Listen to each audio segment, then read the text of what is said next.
जय सिया राम साथियों, आज भक्तों की श्रृंखला में ऐसे भक्त की कथा सुनेंगे जिसको मारने के लिए एक समय दुर्वासा ऋषि कृत्या नामक भयानक राक्षसी को भेजा था। कहते हैं ना, जाके राखियों साइया, मार सके न कोई, बाल न बांका कर सकी हैं जो जग बैरी हो। यह कथा राजा अमरीश जी की है, जिसको मारने के लिए दुर्वासा जी कृत्या नामक राक्षसी को भेजे थे। चलिए सुनते हैं। राजर्षि नाभाग के पुत्र महाराज अमरीश, जो संपूर्ण पृथ्वी के स्वामी थे, उनके ऐश्वर्य की संसार में कोई तुलना नहीं थी। कोई दरिद्र मनुष्य भोगों के अभाव में वैराग्यवान बन जाए यह तो सरल है, किंतु धनवान दौलत होने पर विलास भोग की पूरी सामग्री प्राप्त रहते वैराग्यवान होना, विषयों से दूर रहना महापुरुषों के ही बस का है, और यह भगवान की कृपा से ही होता है। थोड़ी संपत्ति और साधारण अधिकार भी मनुष्य को मादांध बना देता है, किंतु जो भाग्यवान अशरण शरण दिन बंधु भगवान की चरणों का आश्रय ले लेते हैं, जो उन मायापति श्री हरि की रूप माधुरी का सुधा स्वाद पा लेते हैं, माया की मादकता उन्हें रूखी लगती है।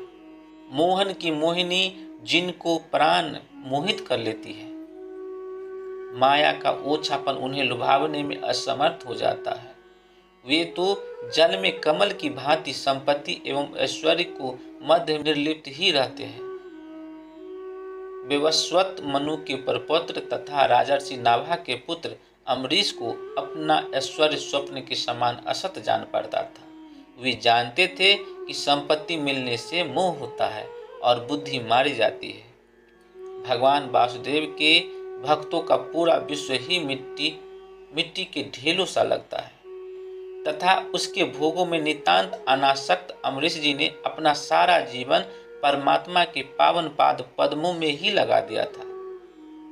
कहते हैं, जैसा राजा वैसी प्रजा। महाराज अमरीश के प्रजाजन, राज कर्मचारी सभी लोग भगवान के पवित्र चरित्र सुनने, भगवान के नाम गुण का कीर्तन करने और भगवान के पूजन ध्यान में ही अपना समय लगाते थे।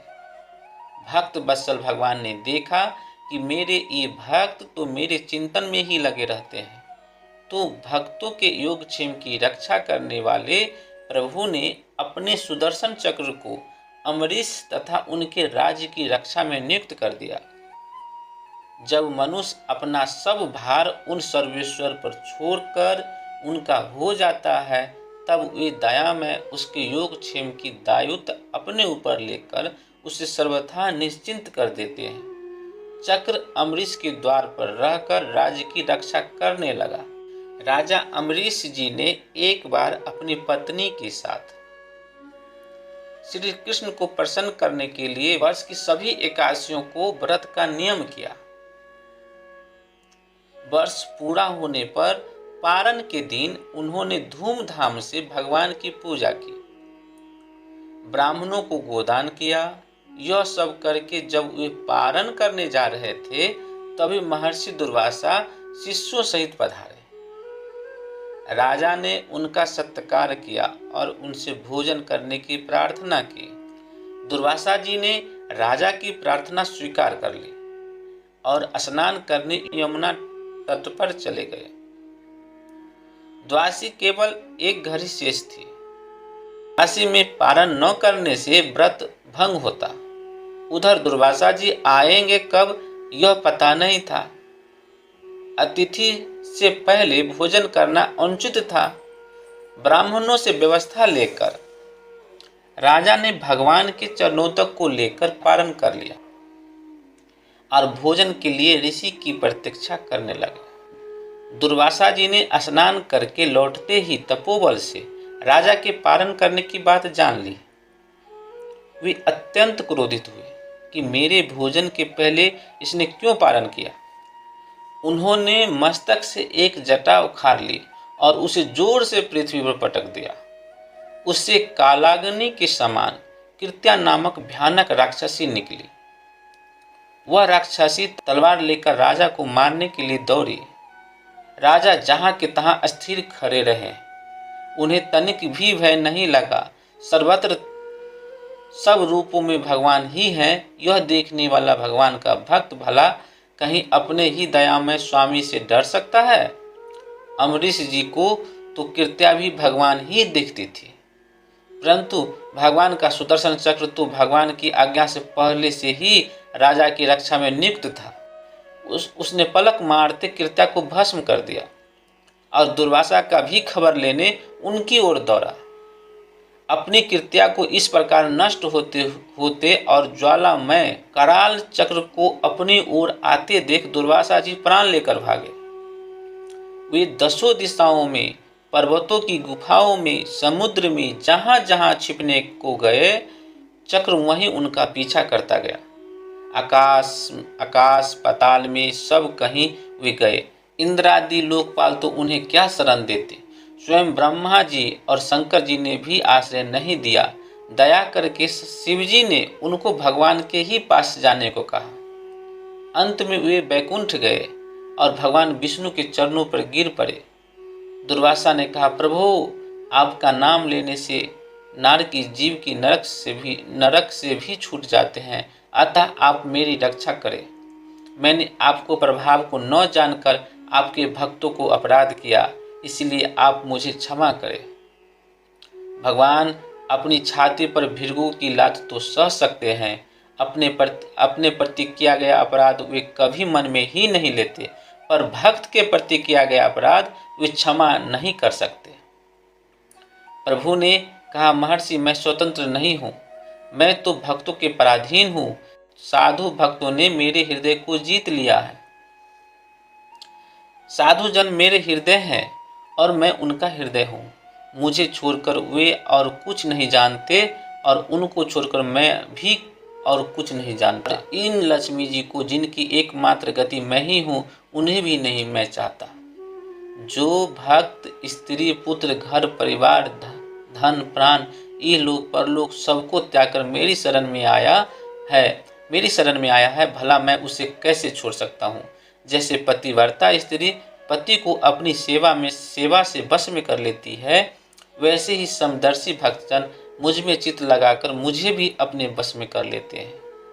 नश्वर स्वर्गादिक तो चर्चा ही क्या, मेरे भक्त मेरी सेवा के आगे मुक्ति को भी स्वीकार नहीं करते। ऐसे भक्तों के मैं सर्वथा अधीन हूँ। अतएव ऋषिवर, आप उन महाभाग नाभाग तनय के ही पास जाएं, वहीं आपको शांति मिलेगी। इधर राजा अम्बरीश बहुत ही चिंतित थे।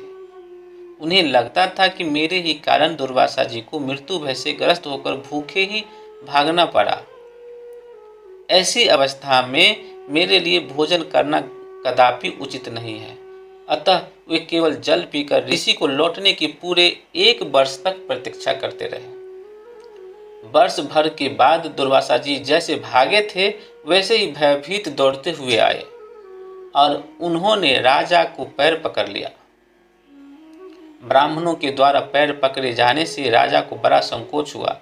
उन्होंने स्तुति करके सुदर्शन को शांत किया। महर्षि दुर्वासा मृत्यु के भय से छूटे। सुदर्शन का अतिग्रूप ताप जो उन्हें जला रहा था शांत हुआ। अब प्रसन्न होकर वे कहने लगे, आज मैंने भगवान के दासों को महत्व देखा। राजन, मैंने तुम्हारा इतना अपराध किया था, पर तुम मेरा कल्याण ही चाहते हो। जिन प्रभु का नाम लेने से ही जीव समस्त पापों से छूट जाता है, उन तीर्थपाद श्री हरि के भक्तों के लिए कुछ भी कार्य शेष नहीं रह जाता। राजन, तुम बड़े दयालु हो।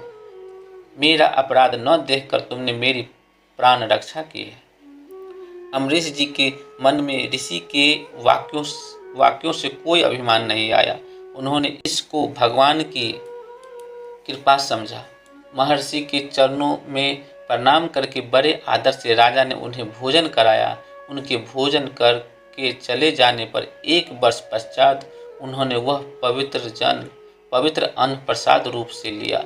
बहुत काल तक परमात्मा में मन लगाकर प्रजा पालन करने के पश्चात अम्बरीश जी ने अपने पुत्र को राज सौंप दिया और भगवान वासुदेव में मन लगाकर वन में चले गए।